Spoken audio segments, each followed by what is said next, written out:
Regresé. Ahora que les quería comentar de que hace 200 años Cuba era rica.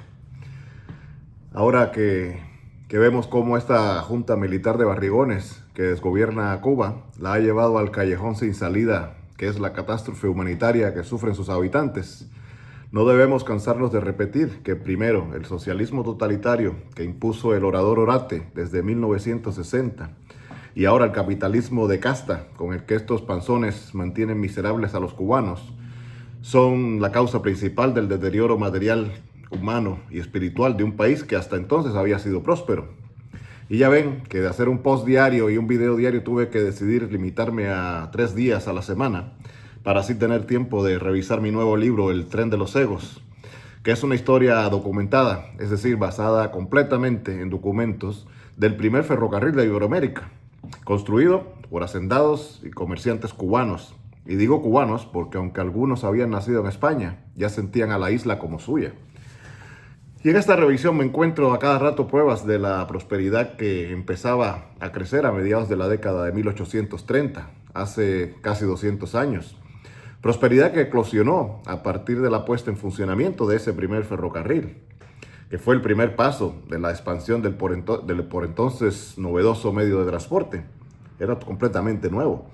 Y fíjense si La Habana era próspera, que los que se oponían a ese ferrocarril, sí, siempre ha habido polémica en Cuba, alegaban que sería un grave problema para el tráfico de la ciudad. Tráfico. Había tráfico en La Habana hace casi 200 años. Decía, en agosto de 1836, decía el capitán general Miguel Tacón, un tipo denostado por los historiadores, pero que a mí cada día me cae mejor. Decía, en oposición al ferrocarril, que este habría de atravesar la calzada, estoy leyendo esto, habría de atravesar la calzada o carretera en donde se reúnen los caminos que por todos los rumbos vienen a terminar en La Habana, y cuyo tránsito incesante de carruajes, caballerías y pasajeros es mayor que el de ninguna de las principales entradas de París y de Londres. O sea, que la calzada de Monte, a la entrada de la antigua Habana, tenía más tráfico que París o Londres. Y tráfico significa comercio, significa prosperidad, significa movimiento, significa bonanza. Y la historia también ha denostado a aquellos gobiernos coloniales. No crean que injustificadamente. Tenían mucho de criticable, pero también tenían mucho de laudable. Y es por esto último también he encontrado cómo era la postura hacia la empresa privada por parte del gobierno español de la época. Eran tiempos de la regente María Cristina, corrupta hasta la médula, como los barrigones actuales de La Habana. Pero así de corrupta, a diferencia de los panzones, su gobierno, en vez de cohibir, reprimir y confiscar la empresa privada, la fomentaba, la dejaba funcionar, la estimulaba.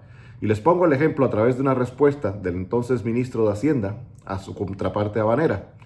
Ante la oposición de Tacón al trazo del ferrocarril por la ciudad, el ministro le indicó, recalcando la importancia de que los actores del Estado no se inmiscuyeran en los negocios privados.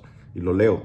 Como el interés individual es el agente más solícito y el estímulo más poderoso para llevar a cabo estas empresas, parece lo más conveniente dejarla en plena libertad, pues que una triste experiencia ha demostrado que cuantas se ha querido sujetar a la intervención del Estado, otras tantas se ha seguido la paralización, el entorpecimiento y acaso al frustrarse enteramente. Sí, leímos bien, hace 200 años el gobierno vigente en Cuba fomentaba la empresa privada, el interés individual. Desde entonces se forjó la prosperidad del país. Durante más de 100 años se construyó, se creó riqueza basada en el capitalismo y la libre empresa. Era una forma de gobierno autoritario y represor, de eso no hay duda, pero fomentaron una riqueza sobre la que nació la nación cubana. Sobre ella nació la nación cubana, nación que con el progreso material inició su camino a la libertad. Libres no eran los esclavos sobre los que se inició ese desarrollo, pero eso lo hablaremos otro día. En 1960, el orador Orate destruyó el capitalismo en Cuba, acabó con el interés individual para implantar el deber colectivo. Y ahí comenzó el empobrecimiento y destrucción del país. El dictador habló, prometiendo desarrollo e igualdad. Hizo un plan tras otro, todos fracasaron.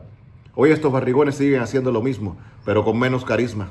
No llegarán a ningún lado, salvo la implosión final del cascarón que queda de lo que fuera una vez una Cuba próspera y exitosa y autosuficiente. Hace 200 años en La Habana había tráfico, había capitalismo, se construía. Todo eso desapareció.